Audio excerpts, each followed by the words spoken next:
Welcome to this episode of the Empowering Ability podcast. Today, I've got an exciting guest here with us, Milton Tyree, who's based in the US and has a professional and personal experience over the decades helping people with disabilities have strong work roles.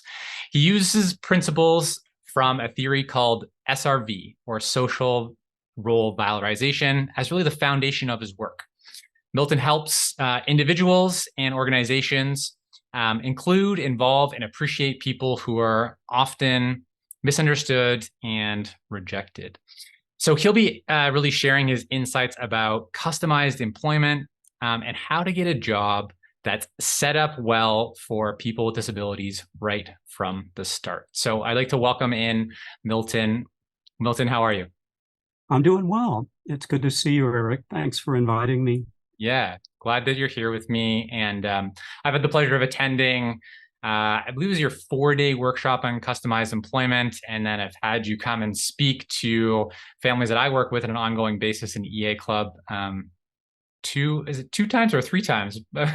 I'm losing track here, but it's been great just to learn a wealth of information on supporting people with disabilities, our loved ones, to gain employment. Milton, to start us off here, I thought it'd be helpful maybe just to give you the opportunity to share a story of someone who maybe struggled with employment, but through maybe trying some things differently, was able to successfully gain and keep paid employment.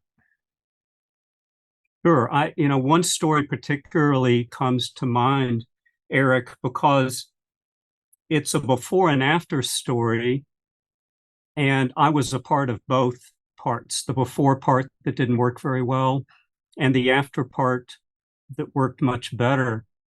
And this is a story about a man named Tim, and I have his permission to share the story. I asked him a number of years back if I could, because I said that his story just was really, for me, the beginning of my really deeper understanding of what this work was all about.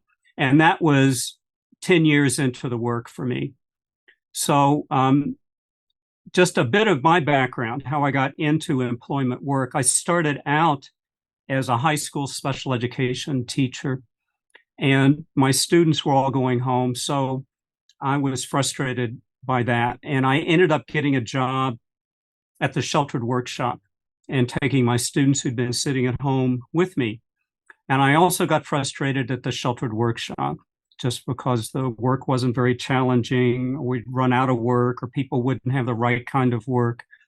And just about that time, I had the opportunity to learn about something called supported employment. And this was 1981. So supported employment was in its infancy in the US. And I got to work with a parent teacher organization, and we started a small private nonprofit called Community Employment. So this is where Tim comes into the picture. So Tim was still a high school student in the early years of community employment. But I was invited to help the school where I used to work to start a work transition program. And Tim was one of the people served in that.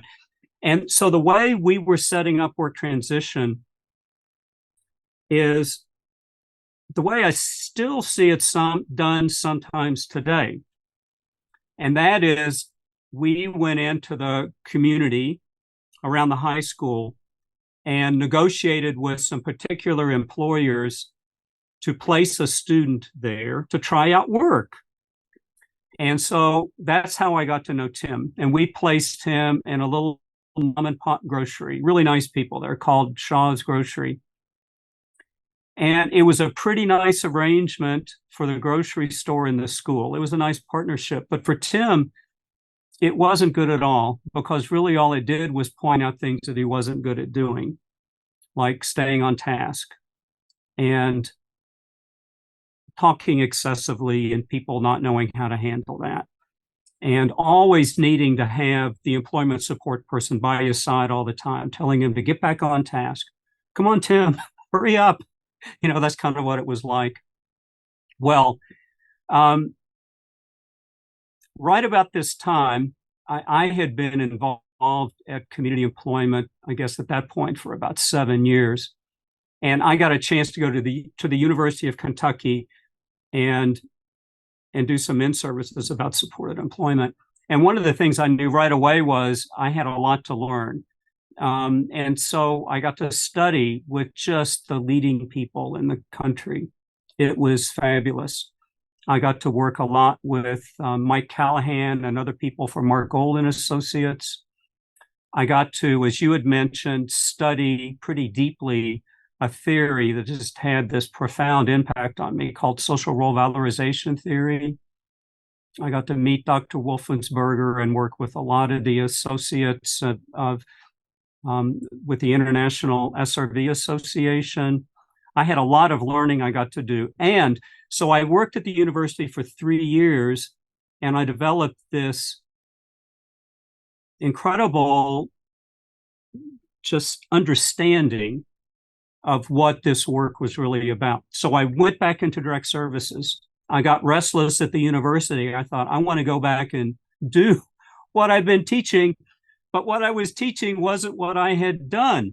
And that seemed like a real disconnect to me. So Tim was the first person I got to work with. And the first thing that I got to do with Tim was this process that we now call discovery. It's one of the things that I learned from Mike Callahan, and it had been published in a book that he wrote in 1988. And I'd been teaching it, but I'd never done it. And it just fascinated me. How can I spend time with Tim this time around, instead of starting with a grocery store, and figure out what kind of conditions need to be in place for Tim to be at his best? Who are his coworkers? What's the nature of the task? That kind of stuff. What kinds of things is Tim interested in? And what kinds of things does he have to contribute to work? And so what I'd learned from that was that Tim had this really amazing, apparently innate mechanical aptitude. And I learned that through a variety of just spending time with Tim, what he regularly did, and setting up some new ways, particularly with a mechanic that lived near Tim, whom I knew, and to get to spend some time with them together. Anyhow, the outtake of that was, and the outcome of that was that Tim ended up getting a job with a small company called Product Handling Equipment, and they make conveyor systems that were sold all over the world. A small company, that was one of the conditions for him. Consistent people, that was one of the conditions for him. Work that would use his mechanical ability and where that would be appreciated. And so he learned how to build subassemblies of conveyor systems. And all of this stuff had been a problem before. Talking all the time, not staying on task, not staying in one place, needing to have somebody tell him what to do all of the time. None of that was an issue. And not only that, I didn't provide any instruction for Tim on the job, because one of the things that I learned through social role valorization theory was when you're looking at designing supports for people, you always start with what is typical and valued before inserting yourself. And so I took time to study how people would typically learn to assemble the subassemblies. And I thought, well, they teach this all the time. They'd be great at showing Tim. And so I was there when he first got started and helped him get to know people and help people get to know him. But he was off and running, because the task was a good fit for him. The company was a good fit for him. And so what that told me was that I had made all these assumptions about what he would be capable of doing without really knowing him. So Tim's story is one that really put me on a trajectory to be hungry to learn more and to practice more. And it made me more interested in teaching about supported employment too. Yeah, awesome. I think that's really helpful for us to take in, because it's a different way of thinking about supporting someone with a disability to gain and keep employment. With Tim's story, Milton, do you know how long that employment lasted for him? It lasted until the company closed. And I don't remember exactly. I think it was about 12 years or so. Wow. Okay. So it was like a substantial amount of time. Yes, a substantial period of time where he went on to learn new things that they taught him within the company. Yep. Great. Right. Yeah. Awesome. Thank you for sharing with that. And like, I think there's a lot of things we can dive into within Tim's story around what good supported employment looks like. Maybe, you mentioned some of those practices that when you first worked with Tim, such as, fitting kind of fitting the person to the job that was available, right? Rather than finding the job that fit the person, right? That being a very different approach. Can you maybe tell us some of those key principles that have kind of shifted and changed over time when it comes to supported employment? And that might be one of the key ones. It is. And it was for me.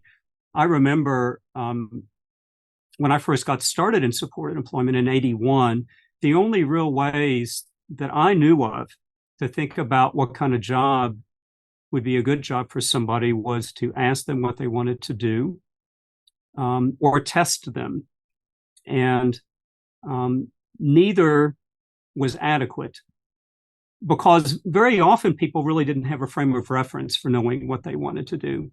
Now, sometimes people would, but more often than not, they wouldn't. They would say something that maybe somebody else had said to them, like, I think you'd be a good greeter, or, or something they had just seen, one of their friends do that they thought, well, maybe I could do that too. But there wasn't any real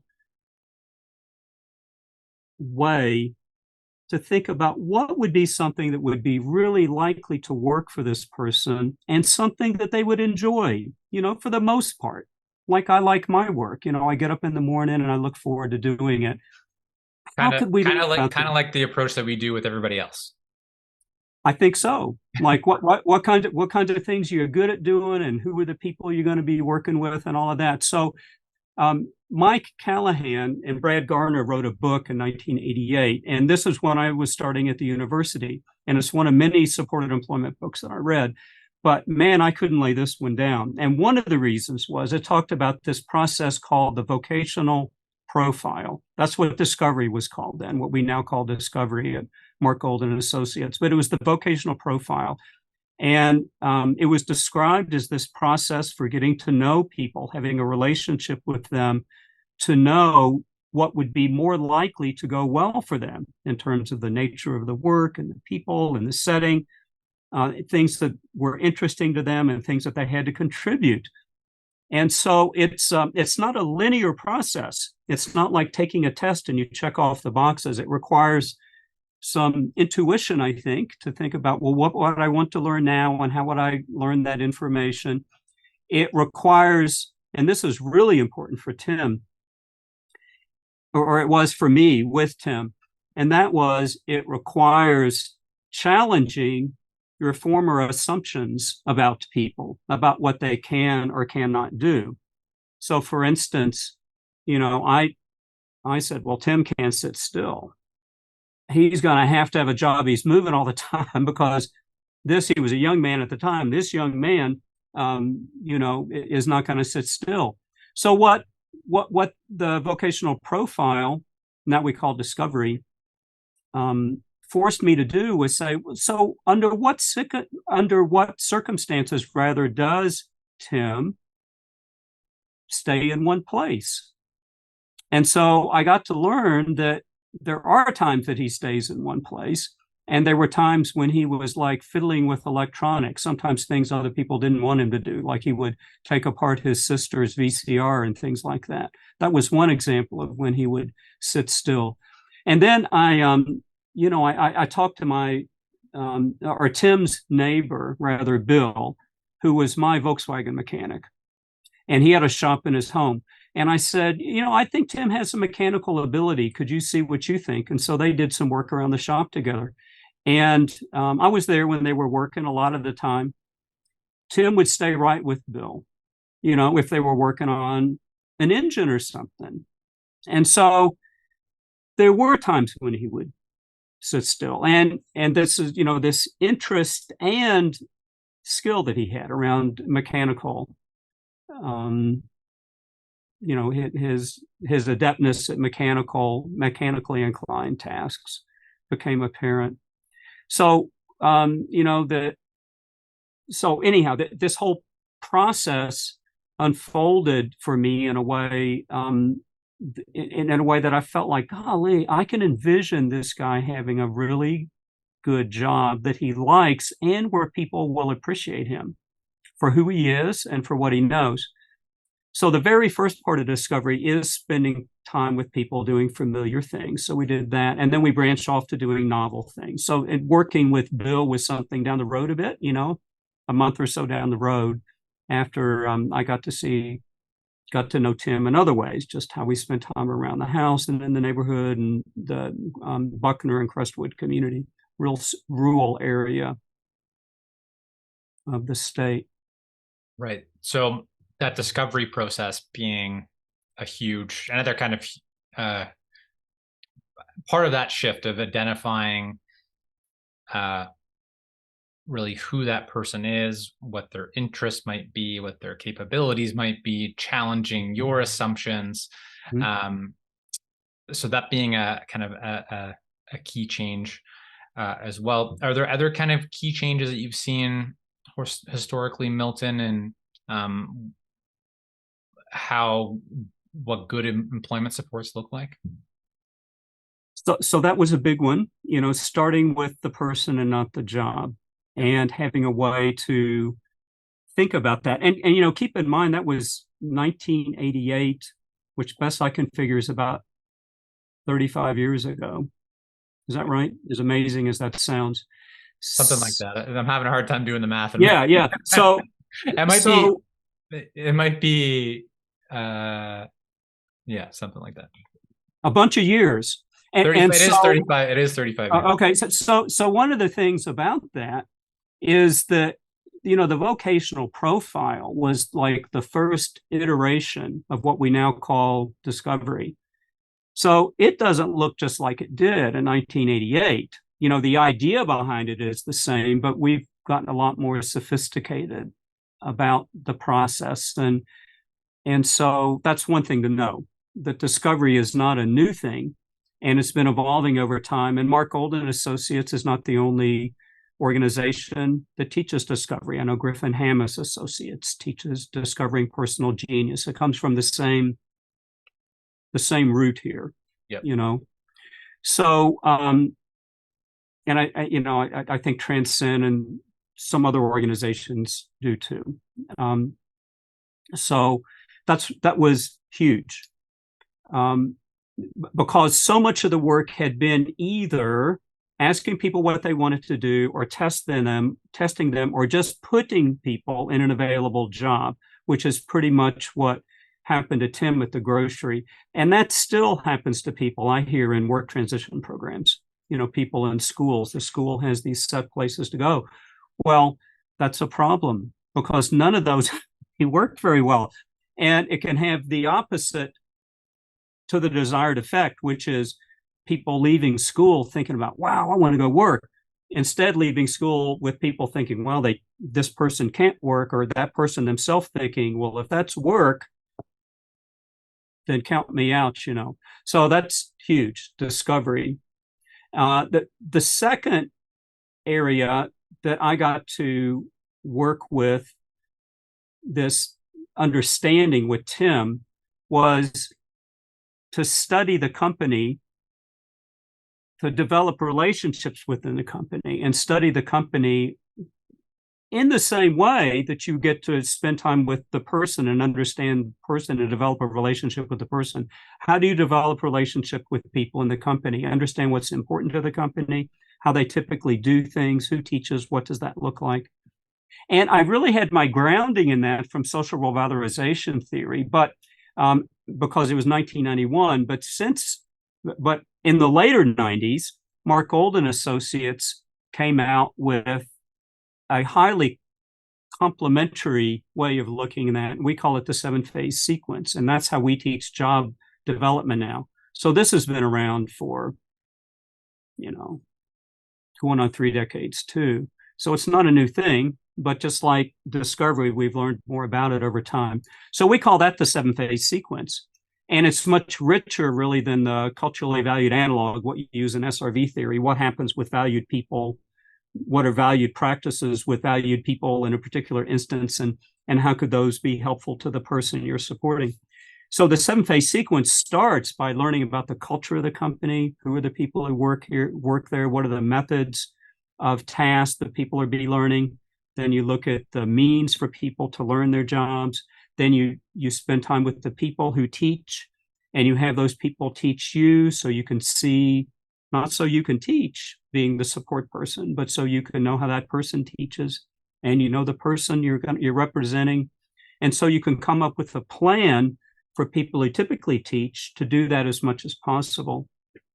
And then for you yourself to be available more in an advising role or in a consulting role rather than in the direct support role. Now, it doesn't mean you don't get involved in some teaching from time to time. You may need to. But that's not the starting point. The starting point is using what's typical as much as possible.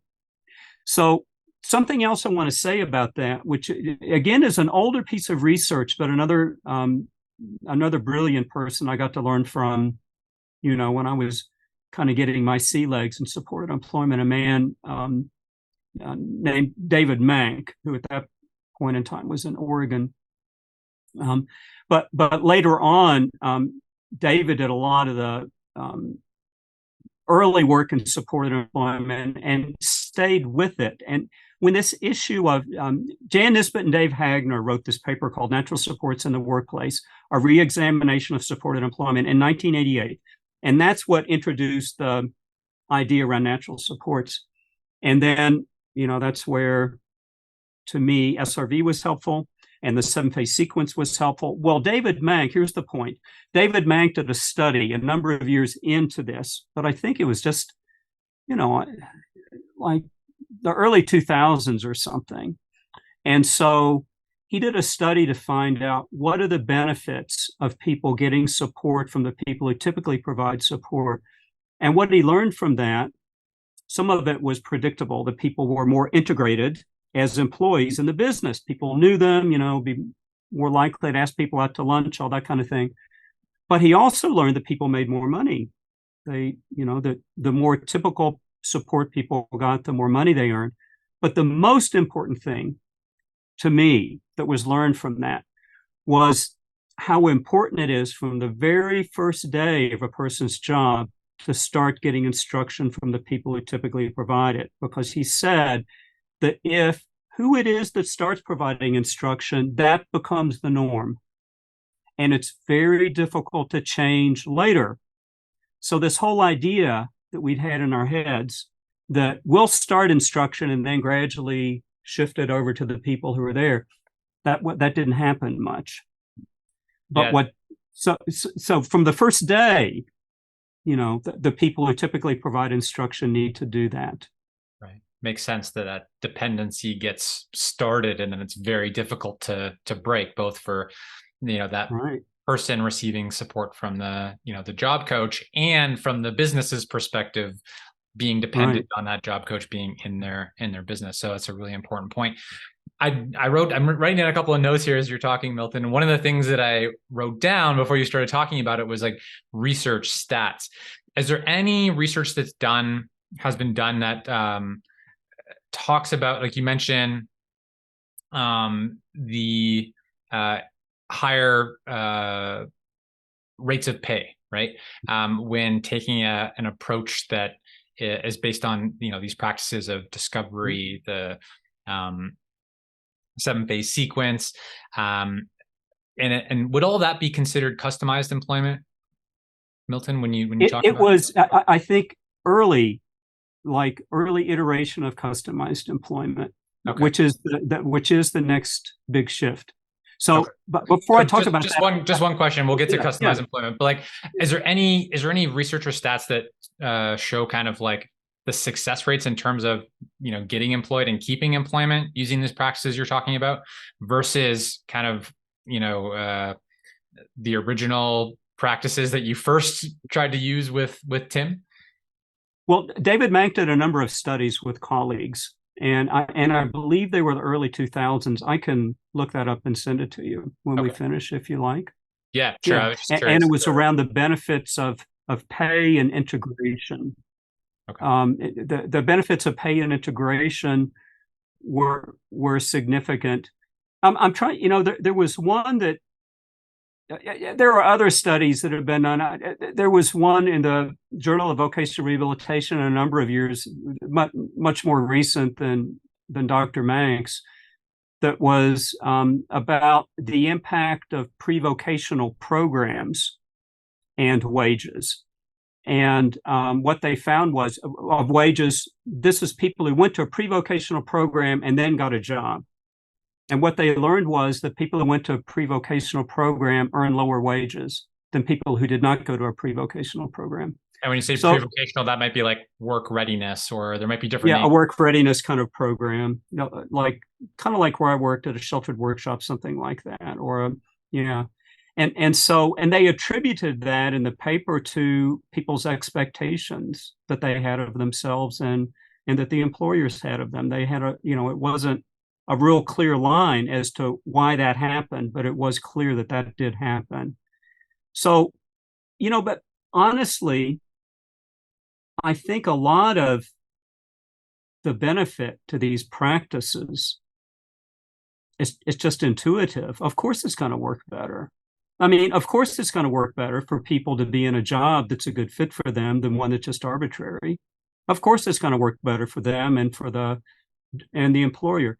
And the more people are perceived and are authentically in the role of employee within a business, rather than being seen as Milton's client, or community employment's client, the higher expectations people are going to have, the more likely it is that they'll move on and teach people new things that they perceive.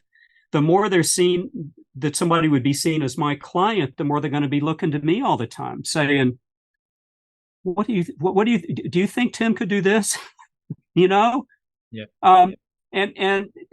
So Tim was another perfect example. Going back to his story, I remember following up after he'd been there a number of months and asking the manager, or actually the owner of the company, if Tim could learn some additional tasks. And what I learned was that they'd already moved on. They hadn't asked my permission. Thank you very much. They'd already moved on and were teaching him many additional tasks. You see, so you see that relationship is so important. The first day of work, I just always emphasize that to people. Orchestrate that first day of work so it goes well for everybody, and that the first person to provide instruction, even if you're going to be doing some of it the first day, the very first person that provides instruction is somebody who typically provides instruction. That way, you will be seen as a support person, as an advisor. Oh, you might want to try this, or maybe if he would move a little bit over to this way, it'd work better, versus the doer and people watching you and going, oh, I don't know if I could do that or not. Good thing Milton's here, And it's huge. And anyhow, I always appreciate David Mank because he put research to that. But it's intuitive, isn't it? Yeah. So those are the two of the big shifts in terms of who provides the training. As much as possible doesn't mean that I've never provided any training since. I certainly have, but only after what is typically used as much as possible. And sometimes I've provided some instruction for people who typically provide training. You see, that's part of our job too. Yeah. Well, you might try this, showing Tim this way. I think that might work better knowing Tim, and we've had a chance to know each other, So that's one, discovery's one, and the other is customized employment. And that has also evolved. So I would say that Tim's job, the way I think about customized employment nowadays, in 1991, his job was a negotiated job. As a matter of fact, in the day, we probably would have called it a carved job, because everybody at Product Handling Equipment, there were 8 employees and just about everybody did everything. Everybody worked on the presses, everybody drove the forklift, everybody worked in the paint booth, But I looked at specific subassembly tasks that were really putting the innards, of the conveyor systems together, the intricacy of that. I could see Tim doing that and sitting and doing it. These were like bench assembly jobs. We don't have a whole lot of those anymore, but that's what it was. And I could just envision him sitting there and doing it, and he did. But it was a carved job in that way. It was like saying, would it be beneficial to you if you had somebody just do the subassemblies, and then you all wouldn't do those, or as many of them, because Tim would mostly do that. Now, in the U.S., the real beginnings of what we call customized employment at Mark Golden Associates, and I think what other people would call customized employment, began in 2001, and that was when the United States Department of Labor developed the Office of Disability Employment Policy, and at that point in time, the Secretary of Labor herself coined the term customized employment, and we grasped it. And it was really around looking at job design that worked for people. It wasn't anything about disability. Isn't that interesting? So we kind of grabbed it. I think Mike Callahan grabbed it. I might not be correct on that detail, but I suspect that's true. And so started thinking about, so what does customized employment look like? And early on, it looked a lot like kind of what I did with Tim, taking parts of people's jobs. But over time, we've gotten to thinking more about that. And so the way we think about it at Mark Golden Associates, and again, other people besides us teach customized employment, but our way of thinking about it is what could be done to level the playing field a bit? Because if we're going into it the way I did with Tim, I didn't call it job carving, but people are thinking, or could be thinking, well, why would I hire Tim to do part of a job when I can hire somebody else to do everything? What's the advantage for me? And so with Tim, it really was augmenting productivity. They were getting more of that done, but what would be better than augmenting productivity? And so at Mark Golden Associates, we started thinking about that in three broad ways. We started thinking about what's on the job candidate side. This would be the Tim side of things. And that would be discovery. And the way we characterize that now is conditions, interest, and contribution. So you've worked with somebody in discovery to know those things. And so what about on the business end? What do you have to offer them? And so in customized employment, we take the conditions, interest, and contributions. And toward the end of the process, we have a planning meeting and convene people who know the job candidate. And we come up with tasks that fit the conditions, interests, and contributions, and a list of companies then that we think might benefit from those tasks. And notice that we're thinking in terms of tasks, not jobs, because job descriptions, job titles, all of that can take us down a rabbit trail. So we're thinking about tasks, like mechanical assembly, would be one for Tim, in other words. And then you think about what are companies that need these tasks that fit the conditions, interest, and contributions of the person. So that dictates what company you go to. That's one thing that's important. You can see how that comes from discovery. So what do you have to offer the employer then? Well, you have these tasks to offer the employer, but you're trying to think of what would be an advantage of those tasks. And so we look at three specific areas. One is called unmet need. What kinds of things aren't getting done in the company the way they need to get done that would be a fit for the person, not just something that isn't getting done, that would be a fit for the person and the nature of tasks. What kinds of things are a particular benefit to the business that just scream this person, benefit, tasks a particular benefit to the company. And so sometimes you'll have somebody really like Tim who just has this attribute that is just so strong, and you think, wow, that would be something this company really could use. Maybe even when you're doing when we're doing a needs benefits analysis, we could see something new that the company might add just based on that strength of the person. And the third area is tasks that are performed by others. And that's where we look at people who are highly credentialed and highly paid in a company. And we're noticing what they do when we're spending time in the business doing the needs analysis. And we're thinking, Tim could do that as an entry-level employee. He could do that. Now, we want him to be paid a good wage for doing it, but he wouldn't be paid the same thing as the owner of the company doing it. But then the owner of the company could do more owner-like things while Tim does these things, that would free the owner up and at a good competitive wage, but not the same thing, again, that the credentialed person would be paid to do that task. So looking at the employer side of the equation, then we're thinking the benefit for that person would be finding a way that this person we're representing could meet an unmet need, something that's not getting done the way it needs to get done.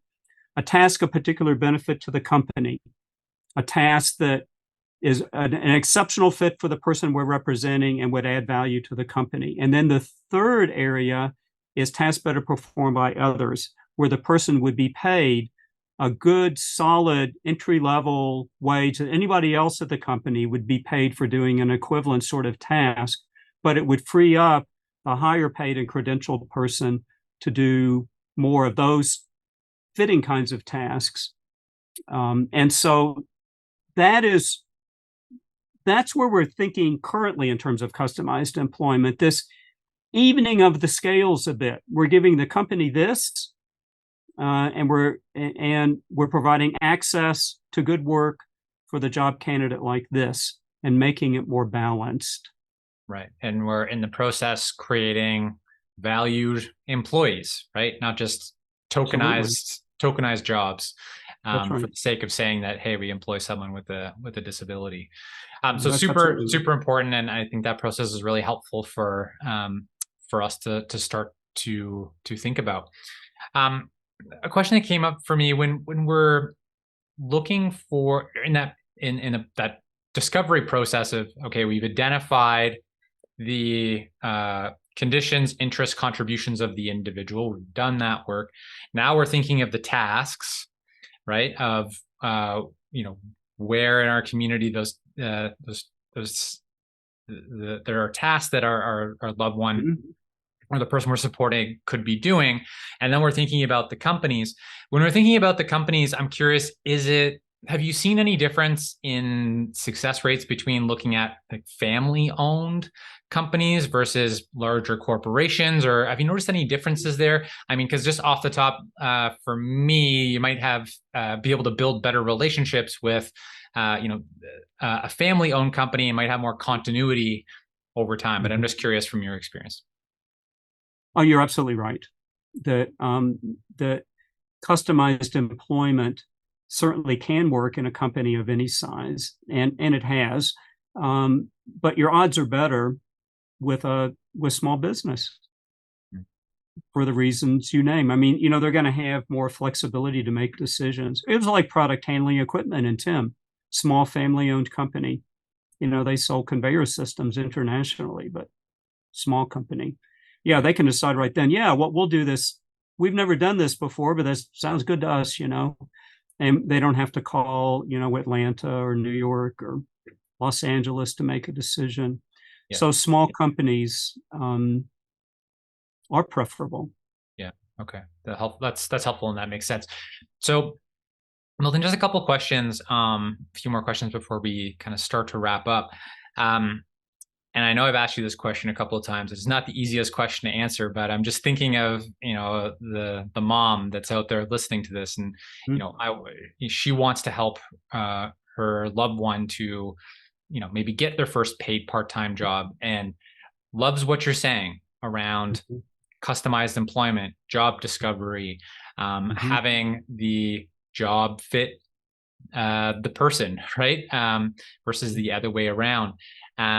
and maybe she's explored some supportive employment agencies in her area. And that's not the approach that they're taking, or maybe she hasn't done that research yet. But just what would you say to that mom in terms of trying to get this type of support that you're describing? Well, one thing would be to interview people who are providing supported employment or customized employment or open employment, whatever it's called, the idea of getting a valued job where everybody else works and a job that's a good fit, and just see where people are, because my experience is that there's quite a range of understanding. I've spent a lot of the last 30 plus years teaching. So this is stuff that a lot of people have heard and studied and they're interested in and doing, but not everybody. And so that would be one thing.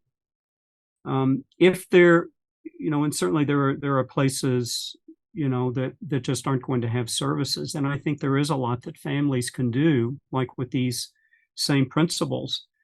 And so one of the things you can do is to learn as much about this way of thinking as you can, and what kinds of things that you could do on your own, or maybe even in partnership with a service.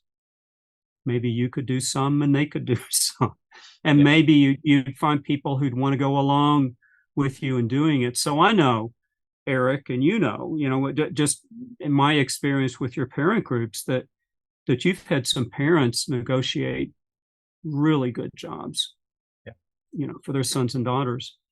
And so that certainly is possible. I think the tricky part about it is that it's not typical, for a mom or dad or brother or sister to be looking for a job for a family member. And so I think kind of constructing the ask and that kind of thing is a little different, but it's not to say that it can't be done. And I know people have done it well. And you do too. And so the more nuanced part of this, and the stuff that's still a little harder to figure out, is,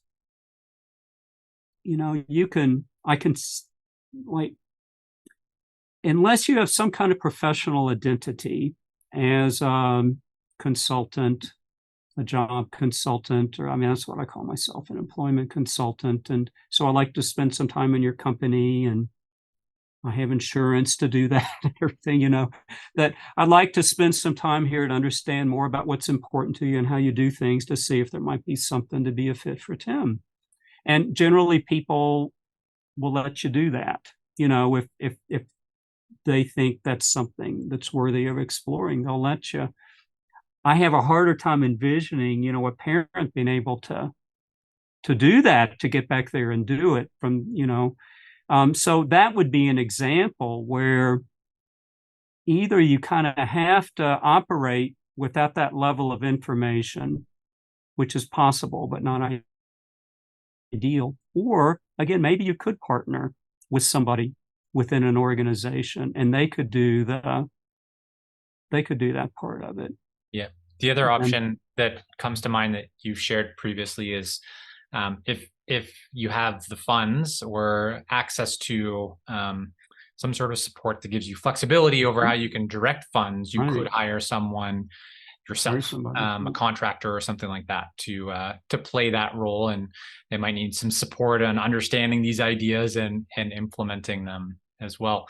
And that kind of brings up another question, Milton, like if a family, or if a supporter, or if an executive director of an organization is listening to this and they want to learn more about customized employment, where would you send them? Or is there somewhere that they can go to learn more about the training that you do? Well, so, if you want to leave my email, I'd be glad to connect people. I think a lot of what, your idea about hiring somebody specifically to support their son or daughter, you have some great resources for that, and I work with some family organizations and other places who also have just some superb resources, conferences, online things that people can access. So there's a lot of training that's available far outside of what I personally would do that I'd be glad to, try to connect people with. And in some areas, I would know people who you may be able to contact at the university or on a service provider level to try to make a connection. Awesome. So I'll give you, well, you have my email address, and if people ask you for that's fine. You can ask them to get in touch with me, and I'll do my best to connect. Okay, perfect. Milton, is there any kind of final thoughts or anything else you wanted to mention around employment, customized employment, before we wrap up? Well, I just think, I don't know that I know anything about this that you all don't already know, but having a good job is just such an important part of people's lives in terms of how people see themselves and how other people perceive them, and having genuine opportunity to contribute and give of yourself and everything that we get from work. It's just a really big role. And so I guess I would try to be encouraging and say, don't lose heart, because it's, I think a lot is possible that hasn't been explored yet, and it can make a really big difference. Yeah. So thank you for having me. Thank you for joining me, Milton. Such a wealth of information on employment and supporting people with disabilities to gain good employment. So I appreciate you, Milton. We'll share those resources, and thanks so much for joining. Well, thank you, Eric. Take care. Hey folks, just a quick note here. If you enjoyed this episode with Milton Tyree, hit the subscribe button. Subscribe to the podcast, subscribe to the YouTube channel, and you'll get access to more conversations like this and more insights from me to support your loved one with a developmental disability to live into their own awesome, ordinary life, meaning more freedom for your loved one, but also for you. So also along that path, if a key thing with supported employment is capability, right? And supporting your loved one to grow their capability, grow their independence. So if that's something that you want to work on, I think you're going to get a lot of value, a lot of benefit out of my 7 strategies for more independence PDF guide. So I've got a link here below the video or in the show notes. So go into your podcast app or scroll down on the YouTube channel into the show notes and look for that free guide. Click on the link, enter your email address, and I'll send that free guide over to you. And it's going to be super helpful to get those 7 strategies to start to support your loved one, to grow their capability, grow their independence. And I know that's going to help towards employment and many other things in their life. So thanks so much for listening. I'll catch you in the next episode.